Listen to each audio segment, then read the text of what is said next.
Ah, les baies de goji sont... C'est généreux comme buisson ça. Faut que je les cueille parce qu'il y a des bestioles qui les mangent avant moi. J'aime pas ça.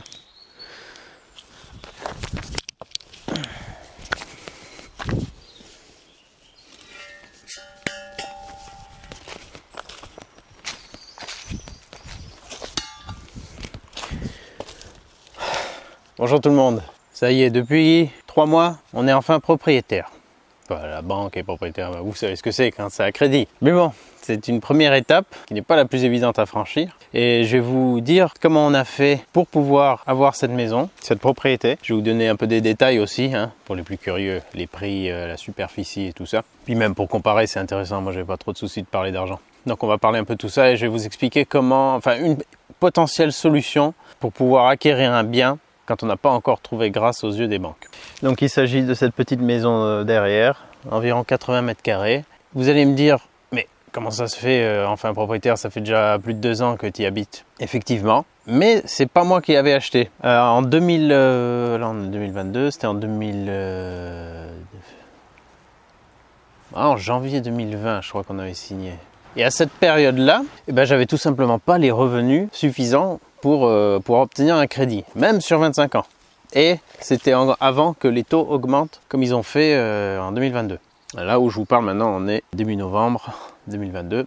Et étant auto-entrepreneur, déjà, ça peut être plus compliqué auprès des banques, surtout si on n'est pas auto-entrepreneur sur les plafonds de revenus que permet le régime d'entreprise individuelle. Mais mes revenus se consolidaient, progresser, je faisais un tableau, je fais toujours d'ailleurs un tableau avec les courbes pour suivre un peu l'évolution, voir comment je progresse, comment je m'en sors, et puis j'avais ça pour montrer aux banques. Donc ça progressait, mais comme ils prenaient en compte les 3 années antérieures, là ce que je vous explique, je ne suis pas du tout un expert dans ce domaine, je vous raconte simplement mon parcours avec ce que moi j'ai observé, et puis ça peut varier bien sûr d'une banque à l'autre et tout ça. Il y a plein de variables. Donc dans mon cas, les 3 années, on va dire avant 2020, c'était pas ça. 2016 c'était catastrophique. J'étais au RSA il me semble encore. 2017 aussi, ma fille est née en 2017. 2018 j'ai franchi le cap de plus avoir droit au RSA, ce qui était une bonne nouvelle. Ça voulait dire que je commençais à avoir suffisamment de... que je commençais à être riche, on peut le dire tout simplement, vraiment riche. Et ensuite, ça s'est un peu consolidé. Mais d'après moi, il me manquait encore une année, encore en progression, pour pouvoir rassurer une banque et obtenir le crédit. Donc, comment on a fait alors ? C'est pas moi qui ai signé pour cette maison, cette propriété. C'est mon père. Et donc encore... merci à lui, merci à toi papa encore de nous avoir aidé à vraiment acquérir cette propriété, parce que c'est un peu particulier. Je l'avais vu sur le marché à un moment donné et j'avais, on cherchait dans tout le sud de la France en fait, notre budget, on était dans les Alpes-Maritimes et avec notre budget, ce que j'estimais être notre budget, c'était mort là-bas. Le Var, c'était mort, sauf dans des zones très reculées, très paumées, donc pour l'école, pour les enfants, tout ça, ça aurait été compliqué. Bien qu'ici, on soit aussi assez paumé, mais il y a une école dans le village et le village d'à côté. Donc on a cherché dans tout le sud de la France et il n'y a que 2 endroits où on a visité des maisons, juste 2 visites, c'était les 2 fois dans l'Aude. Mais la première fois que j'ai vu cette annonce, j'ai zappé. En fait, la maison était en bord de route. À chaque fois, j'essayais de regarder l'environnement, les risques qu'il pourrait y avoir environnementaux et industriels et tout ça à proximité. Mais j'ai vu qu'il y avait certains risques dans la région, donc j'avais laissé tomber, liés à des pollutions minières. Et puis 6 mois plus tard, cette fois, c'est ma femme qui retombe sur l'annonce. Elle me la remontre. Et je lui dis, ah non, mais celle-là, j'ai déjà vu, non, il y a des trucs qui ont l'air bien, une source, grand terrain, tout ça. Mais j'ai failli laisser tomber. Et j'ai plus creuser la question, et là-dessus j'ai pu voir donc mieux les atouts et j'ai pu à peu près cerner vraiment les risques. Et je me suis rendu compte que en fait les risques miniers ils concernaient pas vraiment notre vallée, pas vraiment notre versant et tout, et donc que c'était jouable. Je me suis penché sur la question et je sais plus exactement comment on est venu comme ça avec mon père. Je crois que c'est lui qui m'a suggéré, ou est-ce que c'est moi, je me rappelle plus. Alzheimer précoce. Donc je me souviens plus exactement comment ça s'est passé, mais en gros le plan qu'on a échafaudé, c'était que mon père, avec un petit peu d'argent de côté, pouvait demander un crédit, pas sur la totalité, Donc on a signé pour, j'ai négocié pour 128 000, elle était à 138 000, ouais elle était à 138 000 la maison. J'avais proposé 128 000, c'est passé. Après coup j'ai appris que l'ancien propriétaire avait acheté 65 000, donc 2 ans plus tôt. Lui il n'avait pas acheté seul, mais il avait fait une belle plus-value. Mais en même temps, en fait lui il avait fait une super affaire. Et c'est un peu difficile d'évaluer parce qu'il y a beaucoup de terrain sur plusieurs parcelles. Donc ça reste quand même, selon moi, une bonne affaire. Il y a du potentiel, c'est ce que j'ai vu, il y a vraiment du potentiel. Et en tout, il y a donc à peu près 80 mètres carrés de maison, un garage de 30 mètres carrés, plusieurs parcelles de terrain, 2 annexes en ruine à complètement refaire, mais elles sont cadastrées. Donc pour moi, ça c'était un potentiel très intéressant. Et en tout, 70 000 mètres carrés de terrain répartis sur différentes parcelles sur 2 communes. Donc je me suis dit, ok, ça c'est pas mal, on a du terrain, de la forêt, il y a une source... Certes, il y a beaucoup de travaux dans la maison, elle est habitable, mais elle est vieille, la plomberie est à refaire, l'électricité est à refaire, l'isolation est à faire, les fenêtres seraient à changer, enfin voilà, il y a plein de choses, une vieille maison, mais c'était pas non plus une ruine insalubre dans laquelle on pouvait pas vivre. On a pu signer pour ça, enfin mon père, on a fait monter le dossier de crédit avec son banquier en expliquant dès le début quel était le plan. Et ça, c'est quelque chose qui peut vous intéresser. Voilà, bien sûr, si vous êtes un peu dans une situation comme la mienne où vos revenus sont fixes ou en progression et il manquerait encore une année ou deux, et que un bien vous risque de vous passer sous le nez. C'est difficile de conseiller de faire ça, mais c'est une solution. Ça peut venir d'une tierce personne. Donc là, c'était mon père qui pouvait se porter acquéreur de la maison. Donc on est allé à la banque, on a dit voilà, l'idée c'est que moi j'achète la maison, je peux pas, enfin voilà, par rapport à mes bilans et tout, c'est pas suffisant. Donc l'idée c'est que mon père achète.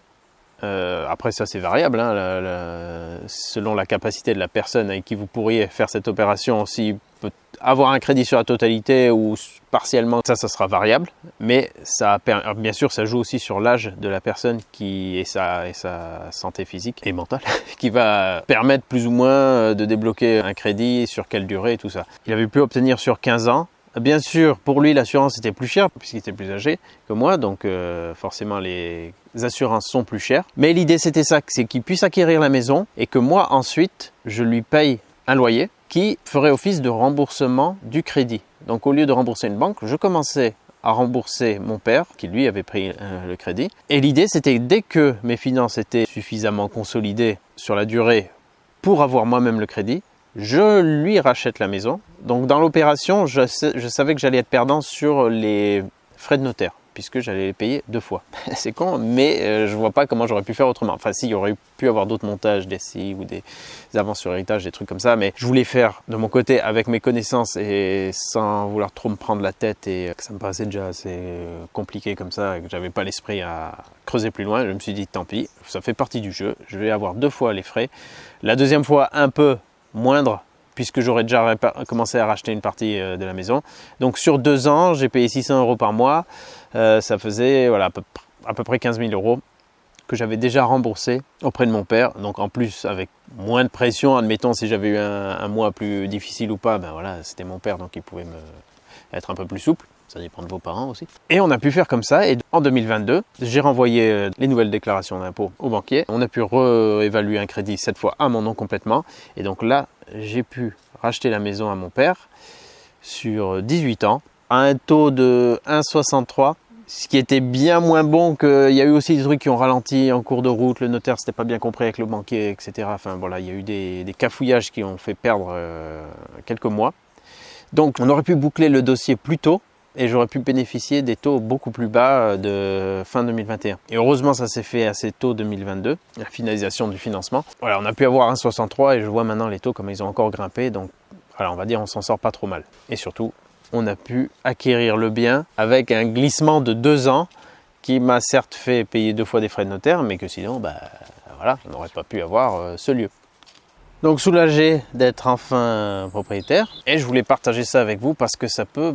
Selon le cas, selon votre recherche, vous tombez sur un bien, mais vous n'êtes pas tout à fait au point. Et puis des fois, moi, naïvement, je pensais bien avant déjà que je pouvais obtenir un crédit. Mais quand je voyais les calculs que faisaient les banquiers, c'était pas tout à fait les mêmes que les miens. Donc voilà, le taux d'endettement, tout ça. Il y a des choses qu'ils ne prennent pas en compte. Par exemple, moi je sais que je ne dépense pas en mécanicien, je ne dépense pas en plombier, je ne dépense pas en électricien, je dépense en quasiment rien. Donc il y a plein de frais que je n'ai pas. Si vous voulez, j'ai pas besoin de gagner autant que quelqu'un qui ferait appel qu'à des professionnels pour réparer ce qu'il a besoin de réparer. Donc je pourrais assurer un crédit avec moins de revenus. Mais bon, ça, ils ne le prennent pas spécialement en compte, et même pas du tout en compte en fait. Donc ma stratégie à ce niveau ne fonctionnait pas du tout. J'ai dû attendre et ça s'est fait comme ça. Maintenant, là où il faut faire attention quand même, c'est de vraiment être bien sur la même longueur d'onde, que tout soit clair avec la personne qui peut vous accompagner dans ce projet. Donc moi avec mon père, voilà, on s'entendait très bien, tout était bien mis au clair et tout. Bon, maintenant on se parle plus. Non, je déconne. Et aussi, si vous avez des frères et sœurs, la fratrie est à prendre en compte dans cette opération. Et il vaut mieux bien s'entendre, que tout soit clair et que tout soit dit auprès de tout le monde, parce que les histoires de famille, ça peut vite devenir très très compliqué. Mais si vous êtes sérieux que c'est qu'une question de temps pour obtenir le crédit et qu'il manque juste un petit peu, je pense que ça peut être une solution à laquelle on ne pense pas forcément et qui peut débloquer la situation. On va dire ça, c'est la version simple, basique, comme dirait Orelsan. Et on aurait certainement pu faire des montages ou des opérations plus intéressantes pour éviter justement les frais de notaire, mais ça... Des fois, ça vaut le coup de peut-être voir justement un notaire ou un expert dans ce domaine, à voir si on ne veut pas monter une SCI. Ou, il peut y avoir aussi des avances sur héritage, des choses comme ça. Donc, il y a moyen d'optimiser la chose, mais dans le pire des cas, c'est quelque chose qui se fait. Et puis, comme disait mon prof de conduite, quand on s'y attend, ça fait moins mal. Donc, moi, je m'y attendais à avoir 2 fois les frais de notaire. Voilà, c'est comme ça. Mais je ne regrette pas. Parce que je sais que déjà depuis qu'on y est, tout le monde ne dira pas ça, mais j'ai quand même apporté de la plus-value à la maison. Il y a des choses que j'ai réparées, il y a des choses que j'ai bricolées, mais maintenant c'est chez moi, je fais ce que je veux. Si j'ai envie de bricoler, je bricole. Non, mais j'ai quand même fait des aménagements sur le terrain, des trucs qui n'étaient pas apportés, des améliorations techniques qui n'étaient pas de l'eau chaude à la cuisine, par exemple. Ça peut paraître annexe, mais il n'y avait pas d'eau chaude à la cuisine. Des trucs comme ça. Donc j'ai déjà apporté de la valeur. Donc admettons que ça ne nous convienne vraiment pas, qu'on veuille revendre. Je ne serai pas perdant. Voilà, le terrain a du potentiel et je suis en train de le développer. Et avec ma femme, on fait le jardin. On essaie de diversifier, d'aller dans le sens qui nous intéresse aussi vers l'autonomie et tout ça. Voilà, première chose à savoir, c'est qu'il faut être bien au clair avec toutes les personnes qui pourraient être impliquées dans cette histoire. Et puis, autre petit point sur lequel je voulais revenir, quand on me disait souvent « Ah, t'as de la chance, trop de chance de vivre comme ça », j'ai envie de dire oui et non. Oui, parce que c'est sûr que c'est génial d'avoir de la nature, pas de voisins immédiats ou qui sont pas tout le temps là, de la tranquillité, un climat plutôt sympa, une source, du bois à volonté, tout ça, ça c'est sûr que c'est une chance. Mais c'était aussi un choix et dans ce choix vient aussi les travaux. Donc il faut pouvoir assumer derrière. Par là, je veux dire que, admettons que vous soyez en couple et que vous ayez 2 SMIC en CDI, ce genre d'endroit, c'est pas difficile à acquérir. Après, on n'est pas à côté de la ville, faut voir qu'est-ce que vous aimez comme mode de vie et tout. Voilà, il y a des contraintes qui vont avec nous. Par exemple, là, le soleil, il va bientôt passer derrière la montagne et on ne va plus le voir pendant 2 mois. C'est partie du truc aussi. Donc, ne vous dites pas forcément « Ah, t'es chanceux et moi, je pourrais jamais avoir ça ». C'est quelque chose qui est quand même accessible. Regardez, il y a beaucoup de propriétés en France comme ça. Et c'est plus facile aussi si vous n'avez pas des enfants en bas âge, ou si vous n'avez pas d'enfants tout court. Encore plus facile. Mais il y a des propriétés comme ça qui peuvent paraître être des cadeaux, se dire pourquoi personne ne les veut, mais parce qu'il y a beaucoup de gens qui ne peuvent pas au niveau du travail, au niveau de la distance vers les commerces, vers les écoles, je ne sais pas, chacun ses critères, mais ça fait quelque chose d'accessible. Donc c'est un choix, c'est une chance, il y a des contraintes derrière, mais ne vous dites pas que c'est inaccessible. On peut faire de belles acquisitions et si vous êtes un peu bricoleur, un peu débrouillard, je ne vais pas vous l'apprendre qu'il y a vraiment moyen en plus d'apporter une plus-value et que ce soit vraiment un investissement. En tout cas, c'est en faisant qu'on fait. Des fois, on ne s'attend pas à la tournure que vont prendre les choses, mais finalement ça se goupille bien. Et moi j'étais très content de pouvoir faire ça avec mon père qui m'a fait confiance aussi, parce que être youtubeur, c'est pas toujours très rassurant pour les gens, surtout quand on n'est pas gros youtubeur. C'est pas toujours rassurant, c'est des revenus fluctuants. J'ai pas que ça comme revenu, heureusement sinon c'était mort. Mais voilà, ça fait à peu près la moitié de mes revenus et avec ça, j'ai pu m'en sortir parce que ça se consolide. Mais déjà, cette année est moins bonne que l'année dernière. Voilà, donc... Mais j'ai le crédit, donc maintenant je m'en fiche. je vais faire faillite. Non, je rigole. Enfin, je voulais partager ça avec vous si ça peut vous donner des idées ou éventuellement si vous pouvez aider quelqu'un qui serait dans cette situation en lui suggérant cette possibilité avec bien sûr toutes les précautions qu'il faut avant de mettre la chose en œuvre. Je vous dis à bientôt dans une autre vidéo et puis si vous êtes intéressé à voir ce que je fabrique sur ce terrain, sur cette maison, et bien, il y a la playlist rénovation de ma maison et puis pour les travaux c'est plutôt la playlist micro-pelle et mini dumper, tout ça. Là vous verrez il y a du terrassement, ça concerne tout l'aménagement du terrain. En tout cas ce que j'ai déjà fait. Allez, au revoir, à bientôt, ciao ciao. C'est pas si confortable que ça un godet en fait. Hein Youber, qu'est-ce qu'on dit? Viens dans le godet. Viens dans le godet. Allez, viens dedans. Viens dedans. Non?